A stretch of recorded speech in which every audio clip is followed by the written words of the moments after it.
A palavra dessa noite, a reflexão dessa noite, que se encontra no livro do Gênesis, capítulo 4, versículos 25 e 26, que diz assim a palavra de Deus. E tornou Adão a conhecer a sua mulher, e ela teve um filho, e lhe chamou o seu nome Sete, porque disse ela: Deus me deu outra semente em lugar de Abel, porquanto Caim mesmo também nasceu um filho, e chamou seu nome Enos. Então se começou a invocar o nome do Senhor. Muita atenção para a última parte aqui do versículo 26, que diz: Então se começou a invocar o nome do Senhor. Meus irmãos, esse texto que nós acabamos de ler, como o próprio versículo 25 nos informa aqui, do seu contexto, faz menção do contexto aqui, onde todos sabem que depois que o Senhor criou a mulher, criou Eva, ele deu por esposa a Adão. Depois do episódio da queda e da expulsão do jardim do Éden, diz a palavra de Deus que Adão conheceu Eva, sua mulher, isto é, teve relações com ela. Ela teve um filho. Todos sabem muito bem que o primogênito de Adão e Eva foi Caim. Depois, Adão novamente tornou a conhecer Eva, que por sua vez lhe deu um segundo filho, o caçula, Abel. Todos conhecem muito bem a história, que Caim foi agricultor, Abel pastor de ovelhas. Noutra oportunidade, noutra ocasião, permitindo o Senhor, eu quero trazer uma reflexão aqui sobre esses dois irmãos, sobre o episódio quando eles vão ofertar ao Senhor. Noutra oportunidade, permitindo o nosso Deus, eu gostaria de trazer uma reflexão também sobre essa oferta. Nós não vamos nos deter na oferta de ambos hoje, porque eu estou apenas contextualizando para a gente chegar aqui no texto da reflexão da palavra de Deus hoje. Muito bem. Então, diz a palavra de Deus, que a Caim e Abel foram ofertar ao Senhor. O Senhor se agradou de Abel, da sua oferta, e isso causou um ciúme em Caim. Caim não vigiou o seu coração e a inveja tomou conta dele e foi crescendo numa proporção tamanha que culminou em ódio, um ódio mortal, a ponto que o próprio Deus, interagindo com o homem, porque Deus criou o homem para que isso fique claro, eu quero dar ênfase nisso aqui, Deus criou o homem para a comunhão. Então diz a palavra de Deus que mesmo depois da queda de Adão e Eva, o Criador foi até o jardim do Éden e perguntou por Adão onde ele estava, mesmo sabendo onde Adão estava. Mas você pode observar nisso que o Senhor está insistindo na comunhão com o homem, mesmo sabendo onde Adão estava, mas o Senhor mesmo assim perguntou: Adão, onde estás? E quando Adão respondeu, o Senhor continua insistindo na conversa com o homem. O que foi que você fez? Enfim. E a entrada do pecado no mundo afetou essa comunhão original que o homem tinha com Deus. Mas Deus é tão misericordioso, tão bom, que mesmo depois da queda, a Bíblia diz que quando Caim e Abel apresentaram suas ofertas ao Senhor, que Caim ficou enciumado, Caim foi tomado de ódio. Você percebe Deus procurando Caim para conversar e dizendo para ele: por que tiraste por que o teu semblante descaiu? Se procederes corretamente, não serás aceito. E Deus previne Caim antes de Caim tramar contra o seu próprio irmão. O Senhor falando com Caim, o Senhor diz para ele: se você não fizer bem, o pecado já está à porta, e para ti será o seu desejo, sobre ele dominarás. Ou seja, o pecado que o Senhor faz referência de Caim, o pecado da inveja, o pecado do ódio, estava na porta. Cabia a Caim expulsar aquele pecado ou abrir a porta do seu coração e deixar aquele pecado reinar.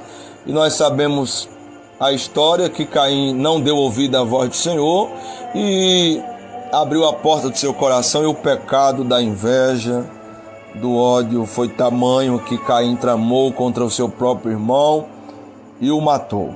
Então nós chegamos ao texto que nós lemos, onde diz a palavra de Deus que depois que o Senhor repreende, pune Caim pelo que ele fez contra o seu próprio irmão, é o primeiro homicídio, infelizmente, entre irmãos. Então diz a palavra que com o passar do tempo, Adão tornou a conhecer Eva, sua mulher, e ela teve um filho. E este filho, eles deram o nome para ele de Sete. Sete, que significa compensação ou renovo, na expectativa de que o Senhor acrescentasse mais filhos, e também como consolação pela morte do querido Abel. Imagina, não conseguimos dimensionar a dor do coração de uma mãe quando perde um filho. Pior ainda, irmão, nessas condições, tragicamente, como Eva perdeu o seu querido Abel, sendo assassinado pelo seu próprio filho Caim. Então, Eva deu à luz a um outro filho. Este filho recebeu o nome de Sete, diz a palavra aqui, em lugar de Abel, porquanto Caim o matou. O que eu quero chamar a sua atenção nessa noite é a respeito do nascimento do primeiro netinho de Adão e Eva. Porque diz a Bíblia que Sete, do neto de Adão e Eva, chamado Enos, Sete conheceu sua esposa e lhe nasceu um filho. E este filho recebeu o nome de Enos. E uma coisa muito interessante vai acontecer quando esse menino nasce. O nascimento deste menino vai ser um marco na história. Por quê, pastor? A explicação está na última parte do versículo 26. Então se começou a invocar o nome do Senhor. Não entendi ainda, pastor. O nascimento de Enos marcou um começo novo e mais promissor para a humanidade, porque nesse tempo, nessa época, se começou a invocar o nome do Senhor. Quando a Bíblia diz se começou a invocar o nome do Senhor, é porque até então os homens não tinham o hábito de orar. Os homens não tinham o costume de falar com Deus. Mas os homens sentiram uma necessidade de comungar com o seu Criador. Aquela comunhão que Adão e Eva desfrutavam no paraíso, no jardim, que foi corrompida, foi lesada por causa do pecado, mas mesmo assim Deus insiste em conversar com o homem, em comungar com o homem, como citei na conversa que Deus teve com Caim. antes de assassinar o seu próprio irmão.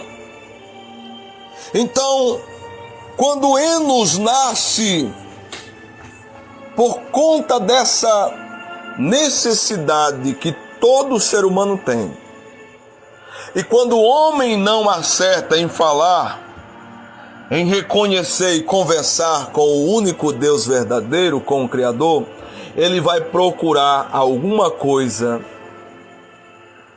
para preencher o vazio que há dentro dele. Tem gente que pensa assim: eu sou tão infeliz, mas eu creio que um dia, quando eu conhecer uma pessoa bacana, um dia quando eu conhecer alguém que me ame, e eu ame esta pessoa, a gente vai se casar e vai ser muito, eu vou ser muito feliz. E até encontra alguém, e até se casa com alguém, e até há um sentimento mútuo, recíproco. Mas muitas pessoas continuam se sentindo, está faltando alguma coisa, não tem alguma coisa. Eu pensava que era quando eu me casasse eu ia ser mais feliz. E mesmo que o seu cônjuge o ame, mas a pessoa continua sentindo falta. Não, está faltando alguma coisa. Ah, deve ser filho. E planeja ter filho. E o filho nasce fruto desse amor. A criança nasce, traz alegria, traz renovo para dentro do lar.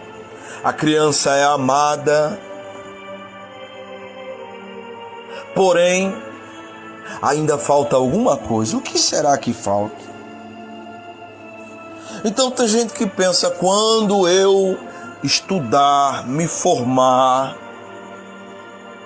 a minha vida terá mais sentido. Eu vou encontrar o sentido da vida quando eu fizer aquela faculdade, quando eu fizer aquele curso, quando eu me profissionalizar. E as pessoas se profissionalizam, e as pessoas fazem amizades, e as pessoas se relacionam, mas continuam vazias. Continua faltando algo.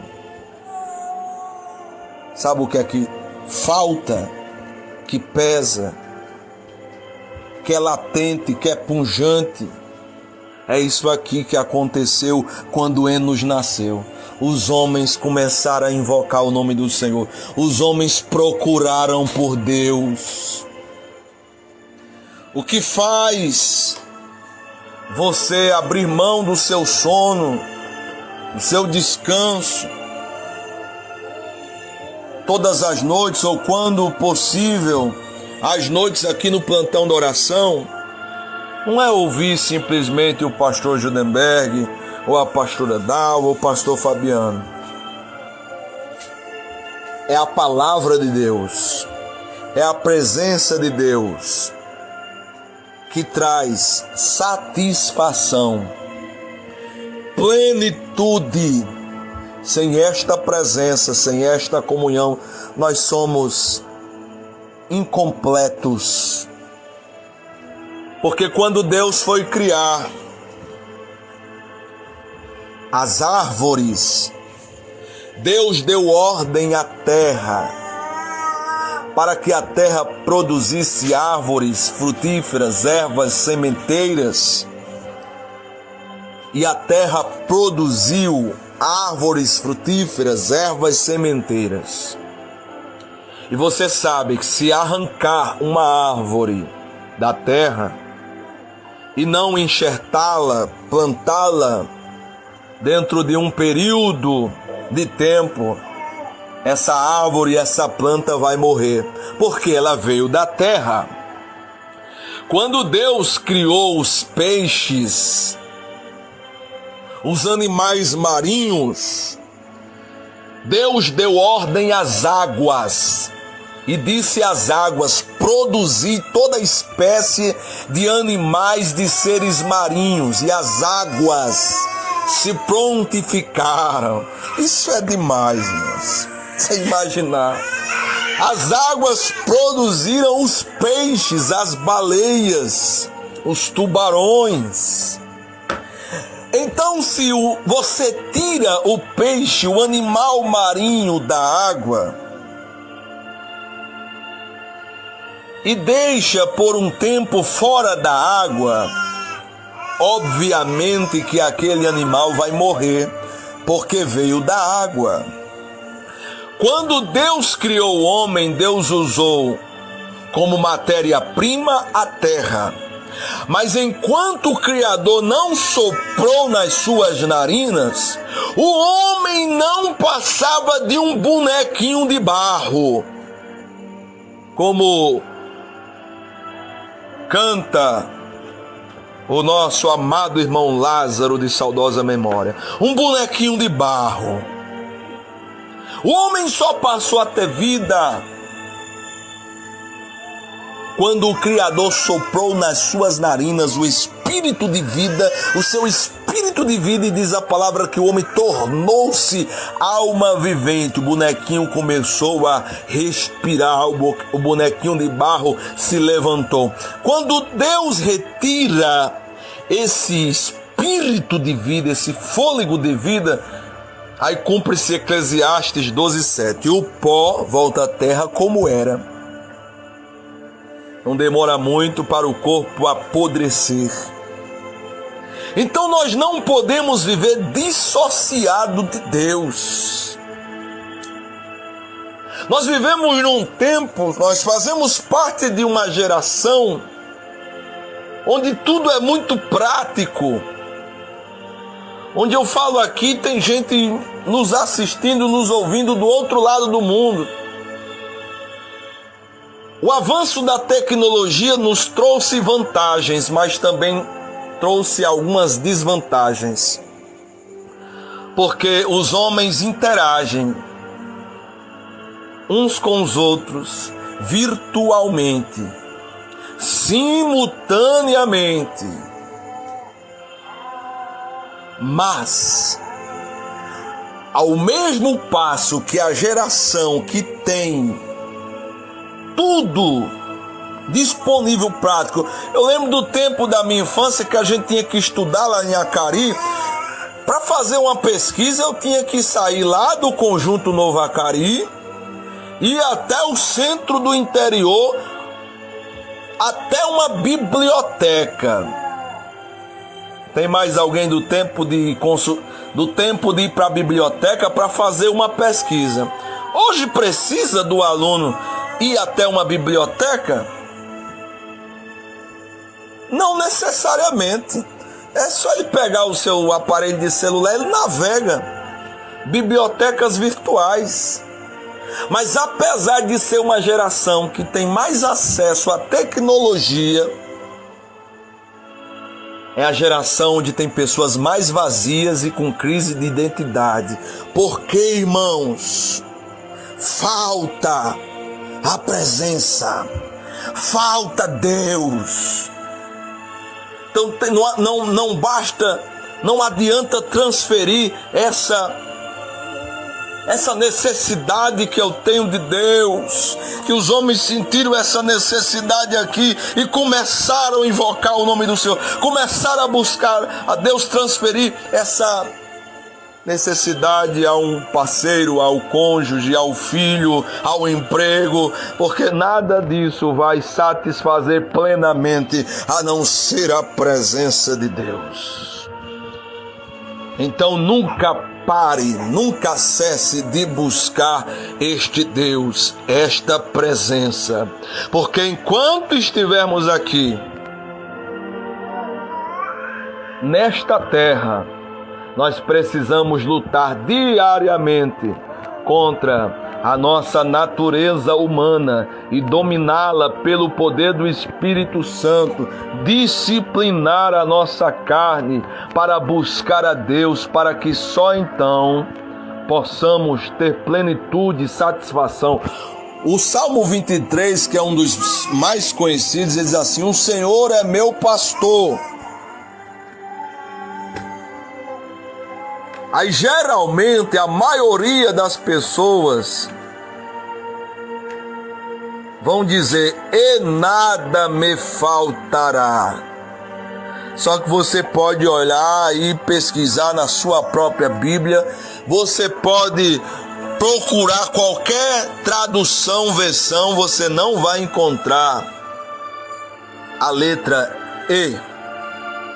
Você vai encontrar assim: o Senhor é o meu pastor, aí ponto, vírgula, nada me faltará. Não diz: o Senhor é o meu pastor e nada me faltará. Não é assim que está escrito. Por que está dizendo isso, pastor? Porque tem uma diferença entre o Senhor é o meu pastor e nada me faltará e o Senhor é o meu pastor, nada me faltará. Qual é a diferença, pastor? É que quando o salmista diz assim, que a pronúncia correta é: o Senhor é o meu pastor, e em seguida ele diz: nada me faltará, que muita gente usa como um termo de aquisição. Nada vai me faltar. O que o salmista está dizendo é: eu tenho o Senhor como meu pastor, aquele que me guia, aquele que me apacenta, aquele que dirige a minha vida, os meus passos. Eu não tenho falta de nada, tendo o Senhor como meu pastor. Ele me é suficiente. Entende? Ele me completa, ele me satisfaz. Aleluia.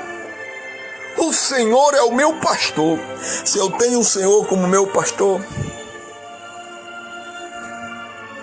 eu não preciso me preocupar, me desesperar com mais nada, porque ao sujeitar a minha vida, a direção da minha vida a Ele, Ele vai me guiar, Ele vai me dirigir por onde eu devo andar. Aleluias, glória a Deus.